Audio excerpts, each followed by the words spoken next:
Turkish President Recep Tayyip Erdogan is set to meet his US counterpart Joe Biden in Glasgow on the margins of COP26 Climate Change Summit next week. Here's all you need to know what they're expected to talk about. Top of the agenda is Turkey's S-400 defense missile system purchase from Russia. As a key NATO ally, Turkey had long been integrated into Western military defense systems, until its request for purchasing the US-made Patriot missile system was denied by the Obama administration, which led Turkey to look for different suppliers to ensure safety of its airspace from attacks. Following a long negotiation, Ankara ended up buying Moscow's sophisticated defense systems.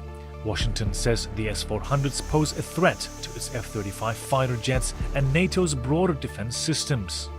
Despite Turkey's calls to launch a joint working group to resolve the S-400 issue, Washington decided to remove Turkey from its F-35 program and suspend the delivery of 100 fighter jets. In addition, the US imposed sanctions on Turkey's presidency of defense industries and its top officials and warned Turkey that purchasing the second batch of S-400s would mean more sanctions for Turkey. In the future, nobody will be able to interfere in terms of what kind of defense systems we acquire, from which country, at what level. Nobody can interfere with that. We are the only ones to make such decisions. Turkey already paid $1.4 billion for F-35s and wants either its money back or to receive modernized F-16 jets from the US, as the deal for F-35s fell through. However, delivery of F-16s will not be easy for President Biden, as congressional leaders raised concerns and said Congress would not allow such exports. The second hot topic on the agenda is Afghanistan. After the abrupt withdrawal of American troops from the country, the Taliban took over Afghanistan's control much more quickly than Washington anticipated.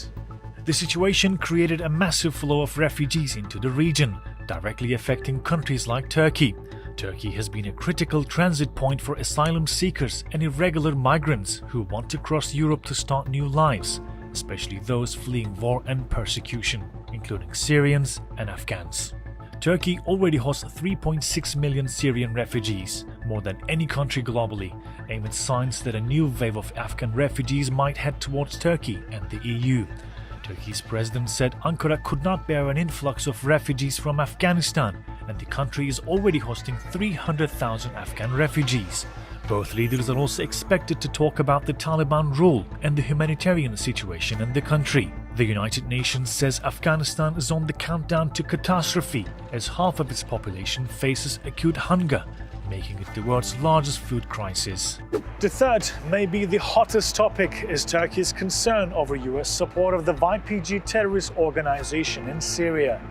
Since the Obama administration, instead of working with NATO-allied Turkey, Washington sought to support the PKK's Syrian branch, the YPG. Senior officials in the Pentagon haven't denied the YPG's tie with the PKK, which is listed as a terrorist organization by Ankara and Washington, but keeps working with them to defeat Daesh. Ankara asked Washington to stop training and supporting the YPG with arms, the main national security threat against Turkey. Another concern the Turkish president is expected to bring up to his American counterpart is the YPG's attacks in northern Syria. Both countries cut a deal in 2019, following Turkey's Operation Peace Spring that creates a 30-kilometer deep terror-free safe zone and ensures the return of Syrian refugees.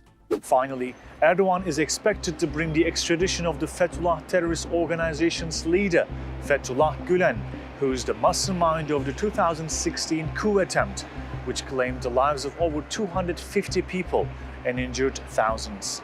Gülen has been in a self-imposed exile in the US state of Pennsylvania, living in a luxurious, highly secured mansion, along with hundreds of his cult followers for over 20 years now.